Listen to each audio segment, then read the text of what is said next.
Hello, my name's Harvey Payne. I'm the Community Relations Coordinator for the Tallgrass Prairie Preserve. Been in that role since 2008. Before that, I was the Preserve Director from 1990 until 2008. This fall, in November, it marks the 30th anniversary of the Tallgrass Prairie Preserve. The original purchase was just over 29,000 acres. That was from the Barnard family. They owned the Barnard portion of the historic Chapman Barnard Ranch, and that deal was made in November of 1989. Pretty amazing that it ever happened. A lot of people didn't think we would ever get to see something like this.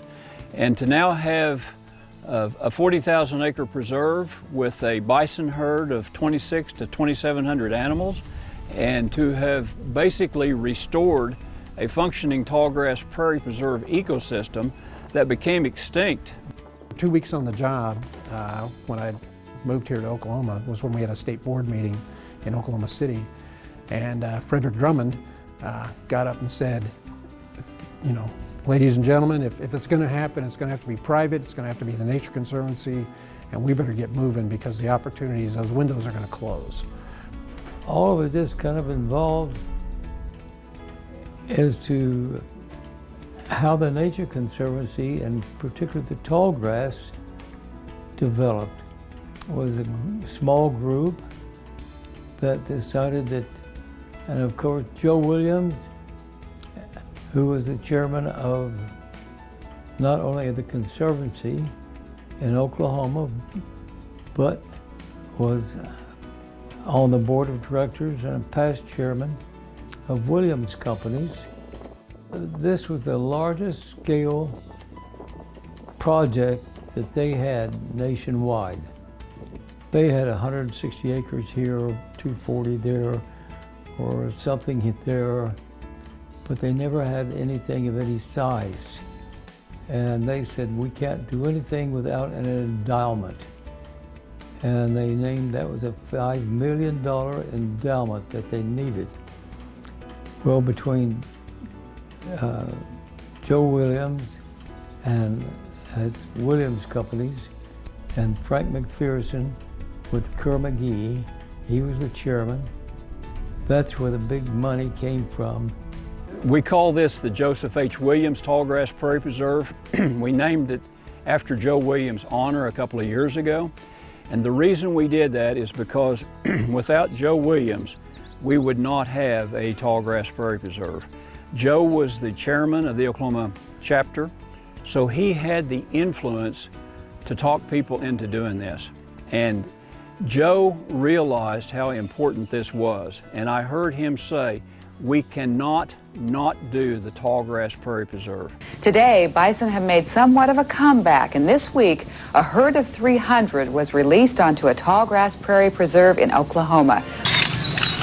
The release itself didn't take long. When you open the gate for a herd of bison, they don't stop to ask many questions. But it's hoped the effects of the release will last for generations. We should rejoice in the knowledge that the great-grandchildren of these children here will experience what our great-grandparents experienced out here.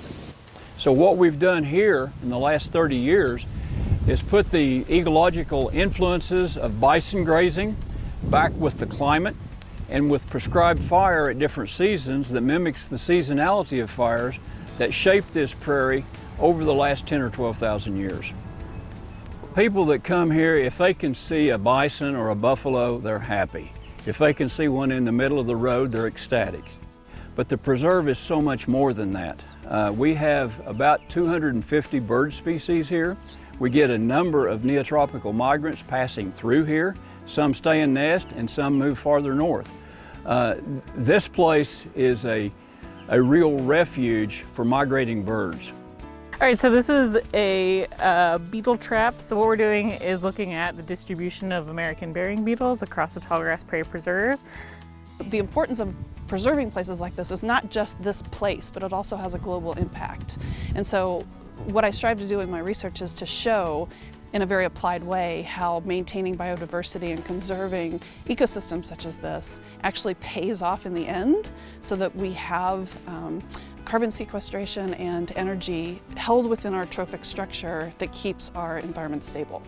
The reason the Nature Conservancy is here is because of the biological diversity, because of the opportunity to try to restore this lost landscape. So it's just a tremendous challenge and opportunity conservation-wise. But it's also a tremendous research facility, or a research opportunity. If you are a grassland ecologist and you want to study the Great Plains, specifically the Tallgrass Prairie ecosystem, if you're interested in how that system used to operate and how that affected plants and animals and the soil and everything else, this is the place to come. Most landowners or private landowners are reluctant to let a bunch of kids run around out there and dig holes or look at grasses or anything like that. So, and as the Nature Conservancy is a science-driven organization, you know, we have to work and give those guys the opportunities to learn that stuff. Teach us that stuff you learn also. It helps us in our management strategies. But in terms of productivity, wow, you know, you cannot beat the Tallgrass Prairie in terms of productivity. It's nature's feedlot. It's changed through the years from what the cowboys stayed in when it was the Chapman Barnard Ranch. Beyond that is where the cowboys slept, and they had doors from the outside that came in there. And I think what has helped us is being science-driven, because therefore we don't just tell someone something, we have the facts behind us, you know, we go out and we try it and see what works, you know, and then I think that has helped. I think we have a real good rapport with all of the neighbors. And since we've had an influx of visitors, we've reached out through this visitor center and touched many people and introduced them to what the Nature Conservancy is, not just what the Tallgrass Prairie is. Well, just keeping the country open. 'Cause I'm from a cattle background. My dad's got a ranch, and that's how you make your living. So, got to take care of your country. It's been a lot of changes, but it's been good. I like working outside, and I enjoy working with animals, and you know. As far as the buffalo working, when we were chasing them on foot, we had some turn around on us, and I went up the fence, and the hammer loop on my Carhartts, bull hooked it and jerked my leg back, but luckily he didn't jerk me plumb off, broke that hammer. And everybody, I got back up there and said, "I've never seen you move that fast, big boy." And I said, "I never had nothing that big after me before." So, you know, it's all in motivation. I remember the deed ceremony when the Nature Conservancy took title, and Mary Barnard Lawrence, Mr. Barnard's daughter, was there to present the deed to the Nature Conservancy. I was not affiliated with them at that time. And she told how proud their family was to pass ownership of this land that to them was sacred land. It was very important to their family. And to pass that ownership to the Nature Conservancy and see this land loved and protected like her family had done since 1915, that tugged at your heartstrings. So that was very significant.